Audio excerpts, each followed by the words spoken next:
Shalom, Aleichem, peace be upon you, and welcome back to the broadcast. I'm Shawn. Website can be found at scriptureandprophecy.com. That's where you go to find the archives, and that's where you go to support this mission of truth. Today we are looking at this week's Torah portion, Beshalach. Let me give you the Torah portion summary from TorahPortions.org. The 16th reading from the Torah is named Beshalach, which means when he sent. The title comes from the first verse of the reading, which can be literally translated to say, "And it happened when Pharaoh sent out the people." The reading tells the adventures of the Israelites as they leave Egypt, cross the Red Sea, receive miraculous provisions in the wilderness, and face their first battle. So what we have here is Exodus chapter 13, starting with verse 17, through 17, verse 16. And a few things take place here. We have the pillar and the cloud of fire. We have the crossing of the Red Sea. We have the pursuers, that being Egypt, drowned. The song of Moses. The song of Miriam. Bitter water made sweet. Bread from heaven. Water from the rock. And then, of course, a fight or war with Amalek. So it's going to be a very, very interesting portion for us to read this morning. I'm going to try, but like I said, try not to do too much commentary, but I do want to have a conversation about the Song of Miriam and give you just an interesting oral tradition that surrounds Miriam in that situation.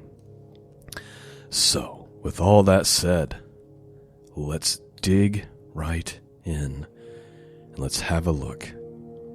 Starting with verse 17 of chapter 13, the Hallelujah Scriptures.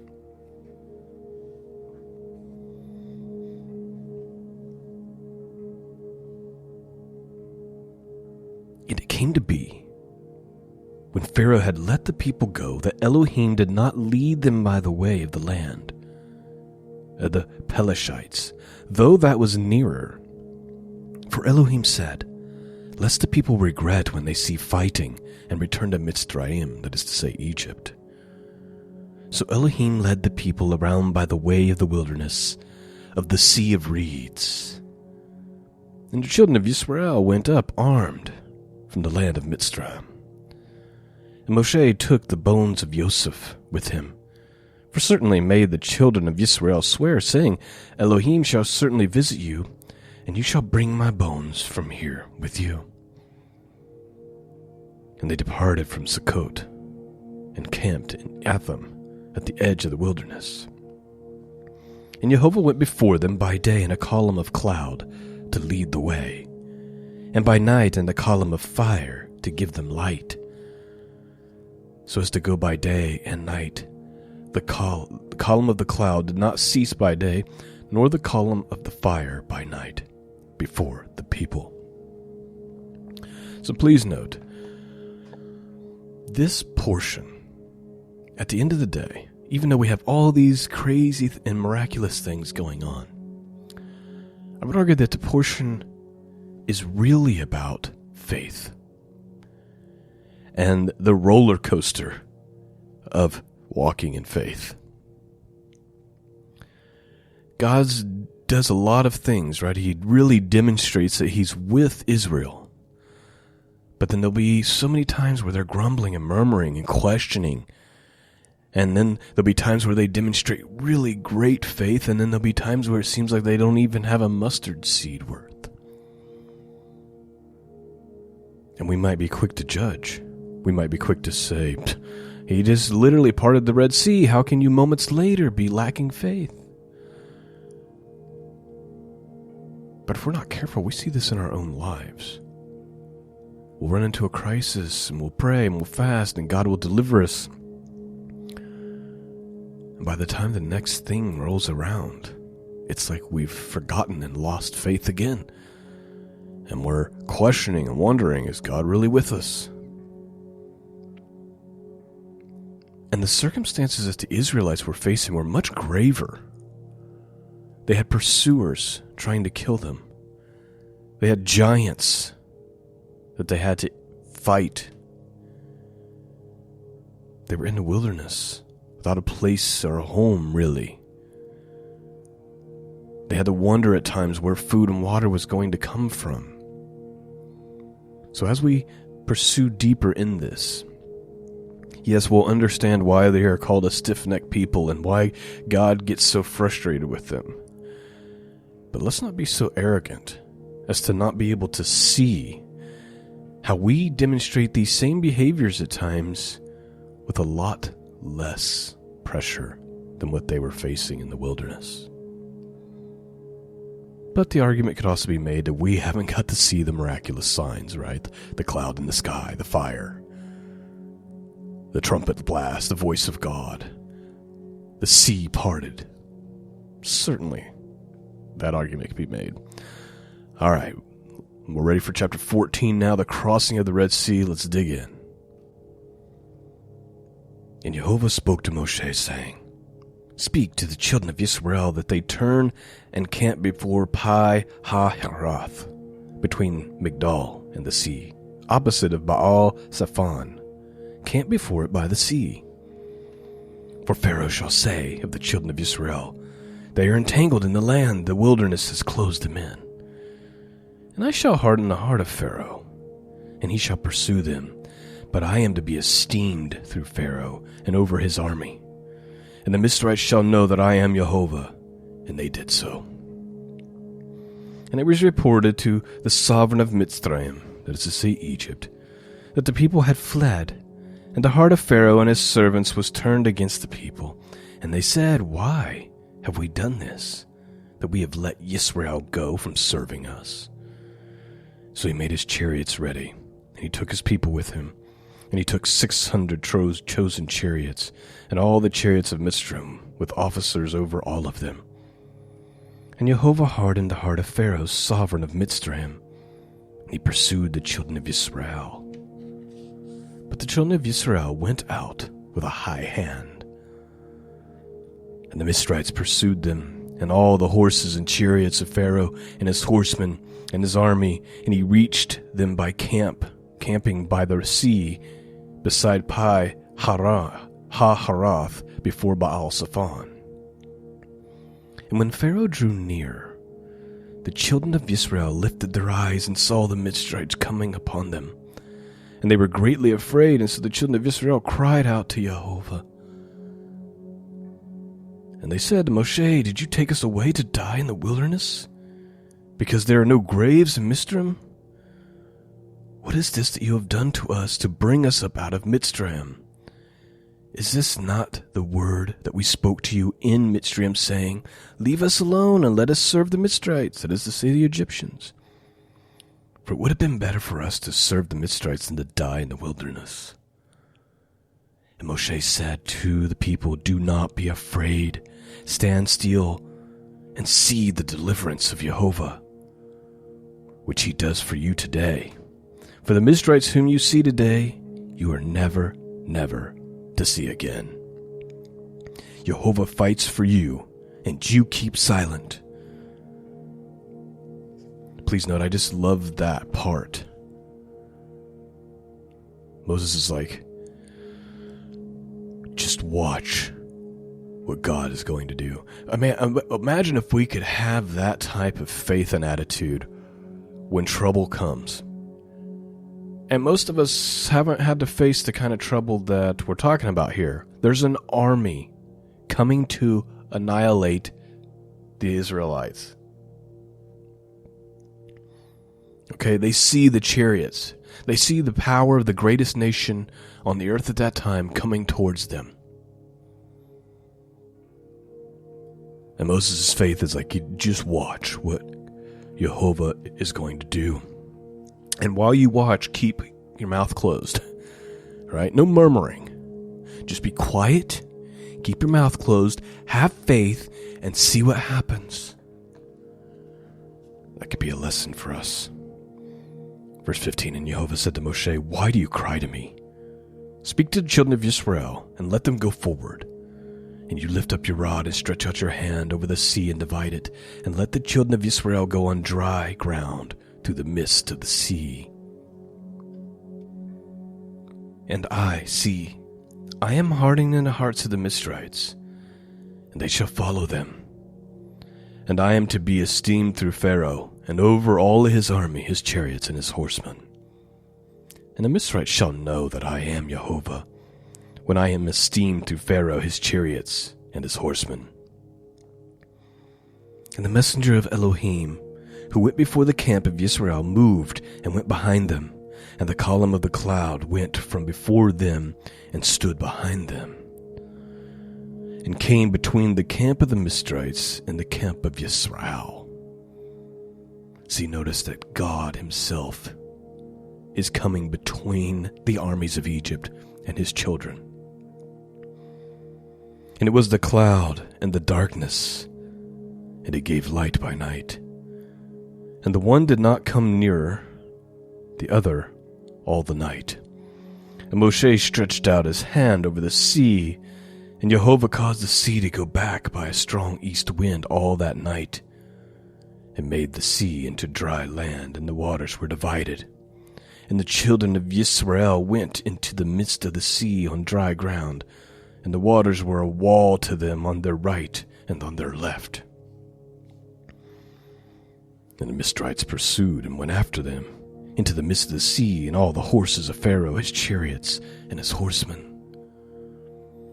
And it came to be, in the morning watch, that Jehovah looked down upon the army of the Mizrahites through the column of fire and the cloud, and he brought the army of the Mizrahites into confusion.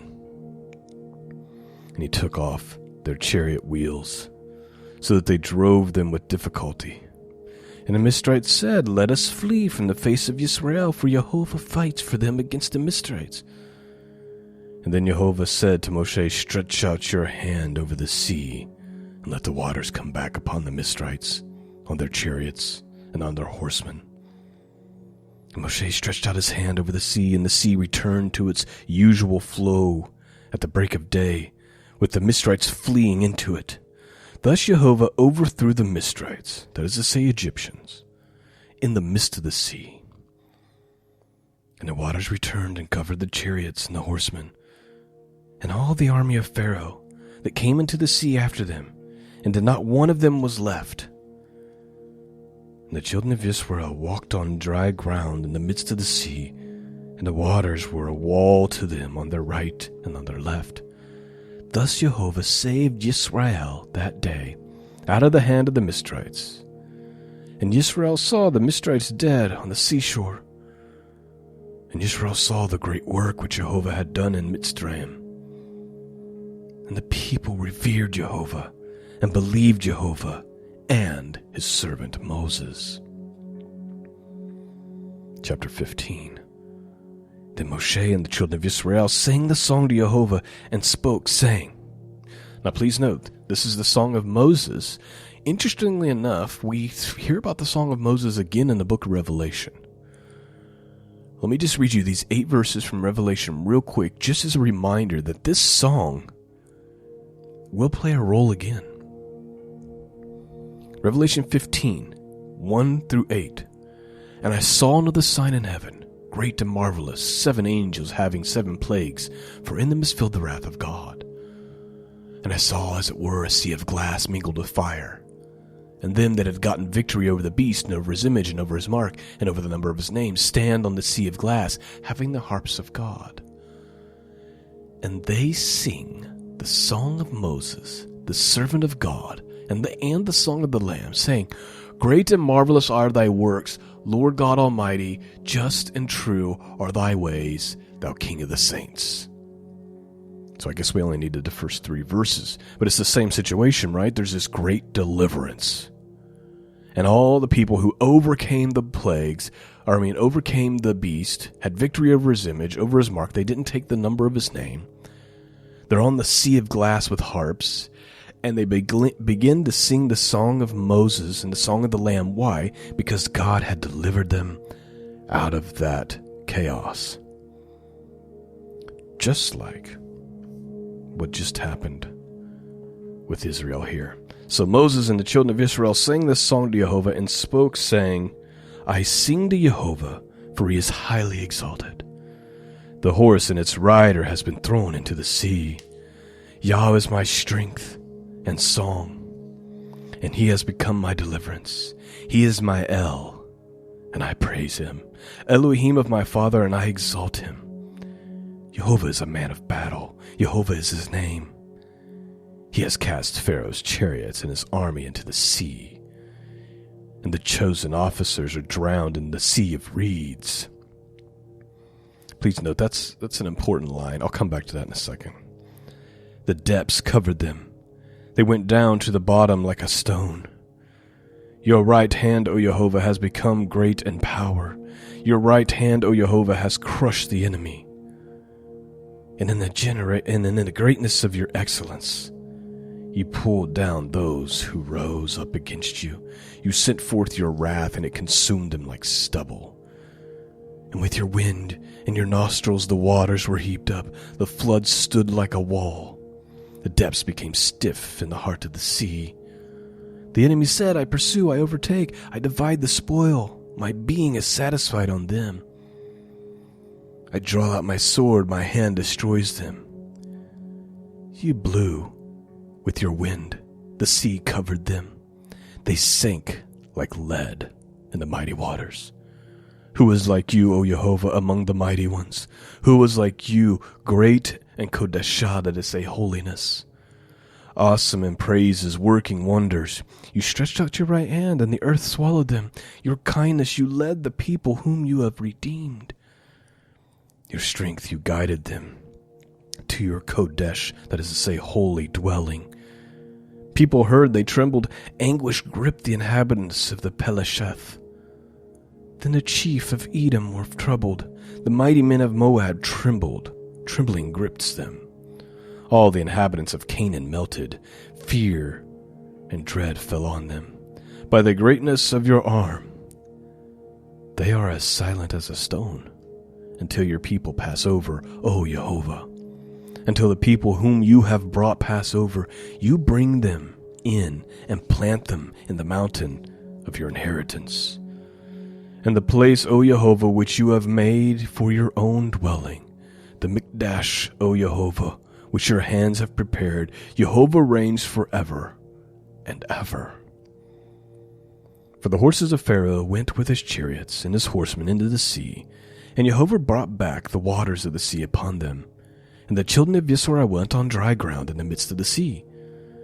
Now Miriam, the Nebiah, that is to say, the prophetess, the sister of Aaron, took a timbrel in her hand, and all the women went out with her with timbrels and with dances. And Miriam answered them, Sing to Jehovah, for he is highly exalted. Please note, this is very interesting, and I think we overlook it. The scriptures is going out of its way to tell us two things about Miriam here. Number one, she's a prophetess. Okay? Same thing as a prophet, only female. She's the sister of Aaron. Interesting, though, because we all know that she's not just the sister of Aaron. I mean, the star of the story is Moses. She's Moses' sister. So there's this oral tradition that I want to share with you that suggests that this conversation about Miriam, about her being a prophetess, and about her being the sister of Aaron, actually points back to before Moses. And the oral tradition is that Miriam prophesied to her parents that Moses would become a great man and deliver the people of Israel out of Egypt. So, what they suggest is that this passage is pointing back to that time, which is why it refers to Miriam as a prophetess and only refers to her as the sister of Aaron, because Moses had not yet come. And there's some interesting things happening because this is all taking place by the Sea of Reeds. And if we remember, when Moses was born, what happened? Exodus chapter 2. 4 verses here. Now a man from the house of Levi went and married a daughter of Levi. The woman conceived and bore a son, and when she saw that he was beautiful, she hid him for 3 months. But when she could hide him no longer, she got a wicker basket and covered it with tar and pitch, and she put the child into it and set it among the reeds by the bank of the Nile. And his sister stood at a distance to find out what would happen. Now, if the oral tradition is true, and that Miriam had prophesied to her parents, being a prophetess according to the scriptures, that Moses would be this man who would deliver Israel out of the hand of Egypt, now it makes sense why the parents had enough faith to put him in a basket and lay him amongst the reeds, and why Miriam stood at a distance to see what would happen. What would God do?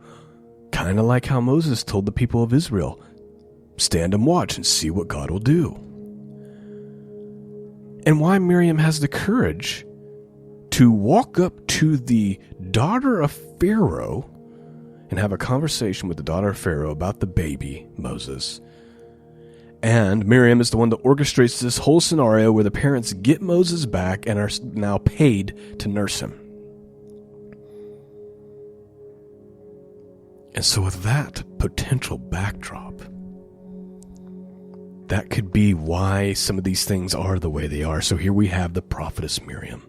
And she leads the women out now. They just got done doing the Song of Moses. Miriam leads the women out with timbrels. And she answered them, sing to Jehovah, for he is highly exalted.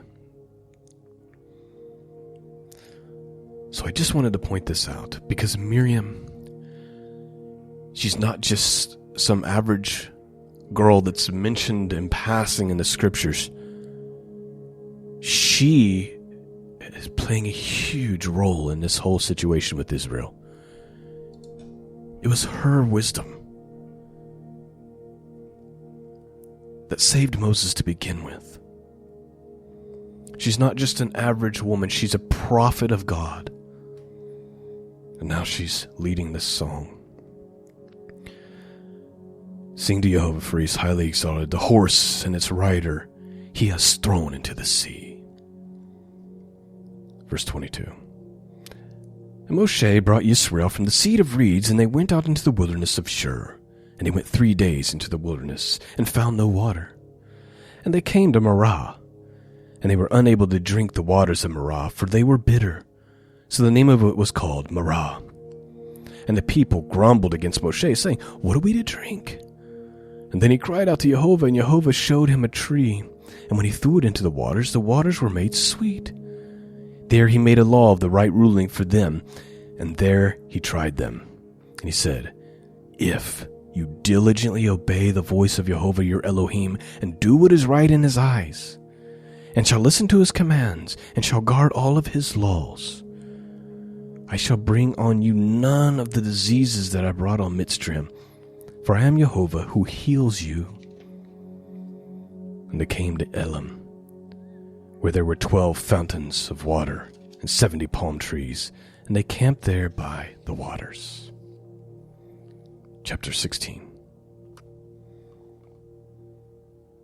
And they departed from Elim, and all the congregation of the children of Israel came to the wilderness of Sin, which is between Elim and Sinai, on the 15th day of the 2nd month, after their going out of the land of Mitzrayim.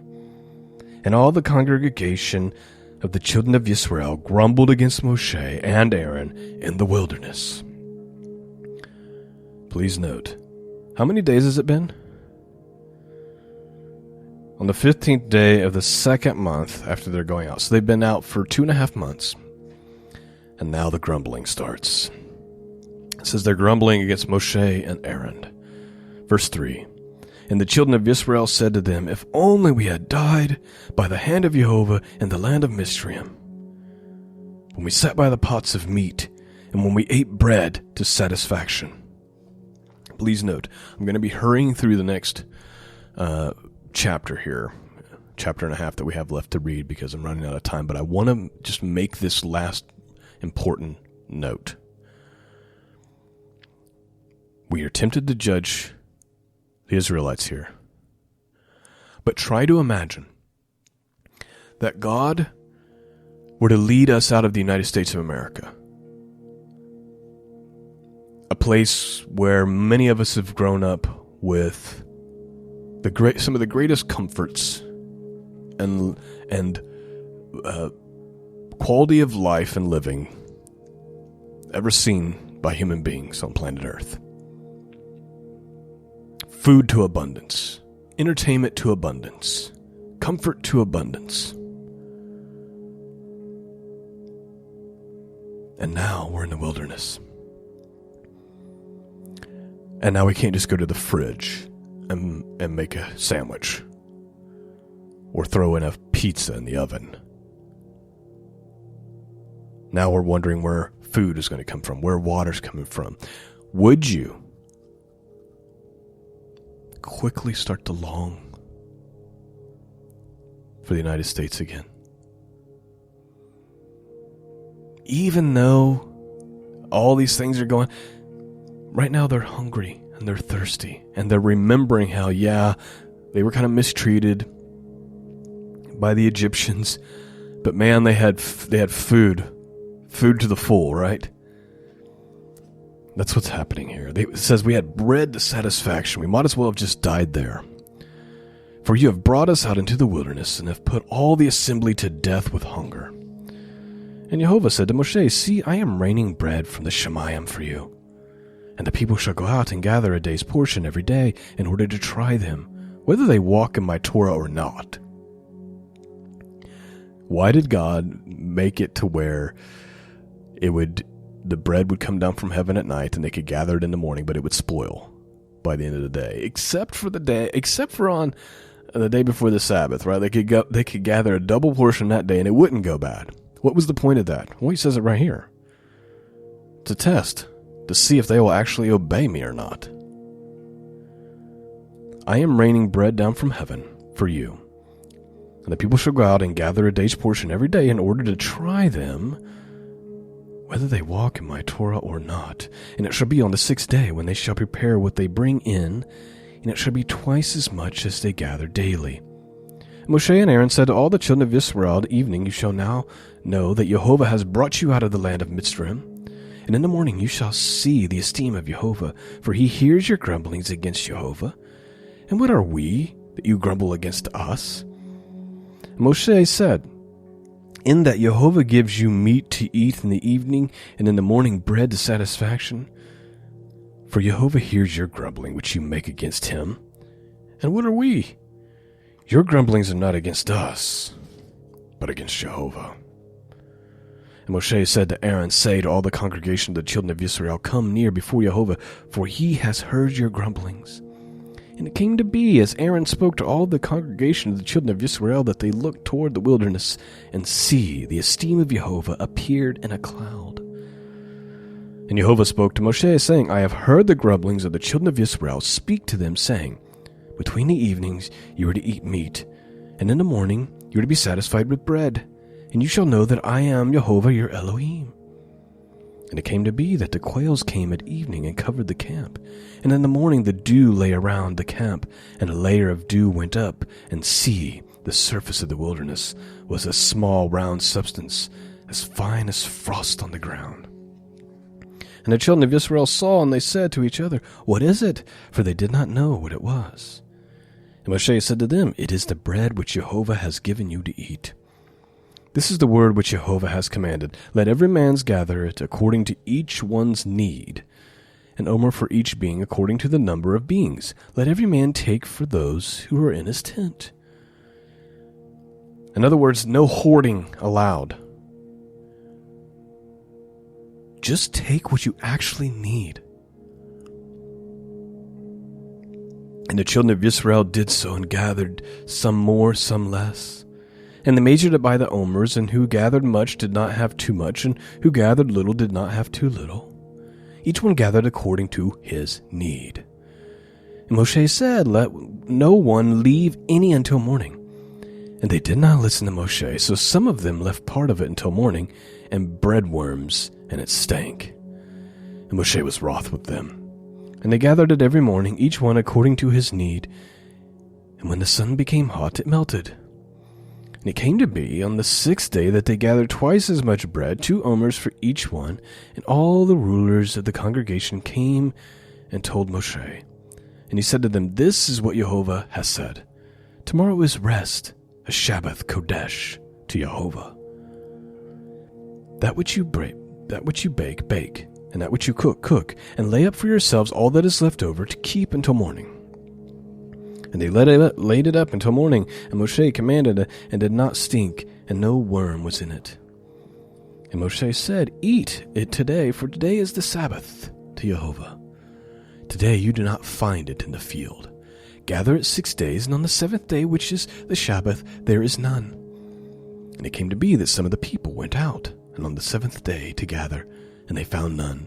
And Jehovah said to Moshe, How long shall you refuse to guard my commands and my Torot? That is to say, laws. See, because Jehovah has given you the Shabbath, therefore he is giving you bread for 2 days, and on the 6th day. Let each one stay in his place. Do not let anyone go out of his place on the 7th day.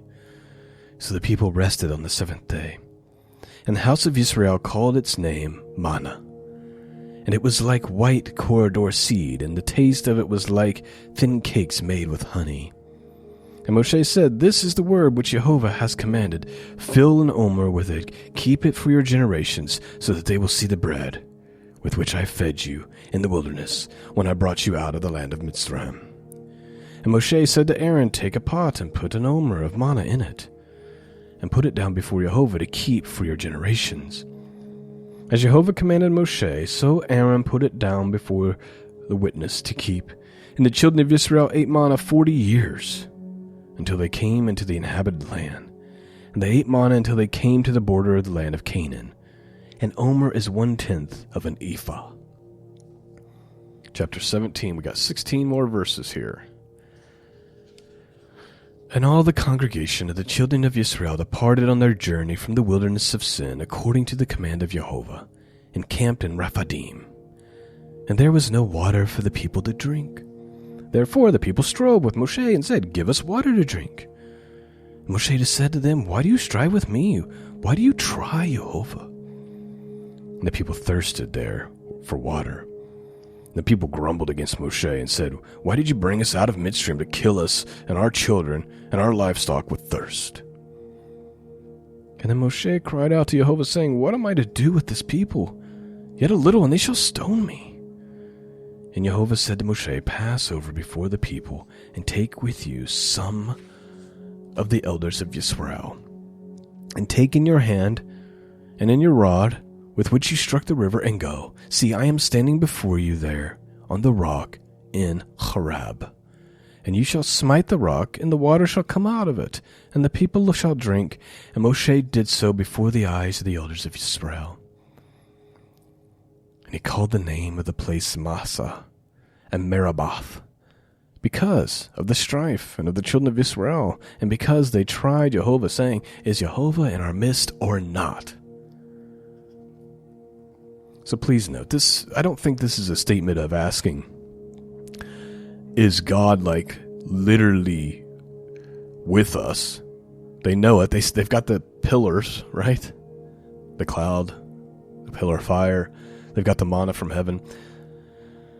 So what are they saying here? Is God with us or not? I think it's just a question of intimacy. Like, is God caring? Is God, close to us, I think, is the real question. We do this in our own lives, at least I do. I'll have seasons where I'm like, where is God? I don't feel his presence. Is he even with me anymore? That's really, I think, the heart of the question. Is he in our midst or not? Is he near to us? Verse 8, and Amalek came and fought with Yisrael and Rephidim. And Moshe said to Yahushua, Choose for us men and go to fight with Amalek. To Tomorrow I am standing myself on top of the hill with the rod of Elohim in my hand. And Yahushua did as Moshe said, to fight with Amalek. And Moshe and Aaron and Hur went up from the top of the hill. By the way, same name that Jesus has, Yahushua. And it came to be, when Moshe held up his hand, and Yisrael prevailed. And when he let down his hand, Amalek prevailed. But Moshe's hands were heavy. So he took a stone, and he put under him, and he sat on it. And Aaron and Hur supported his hands, one on the other side, and one on the other side. And his hands were steady until the going down of the sun.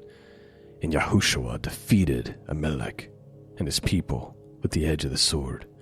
And Jehovah said to Moshe, write this in a remembrance for the book, and recite it in the hearing of Yahushua, that I shall completely blot out from remembrance of Amalek from under the Shemayim.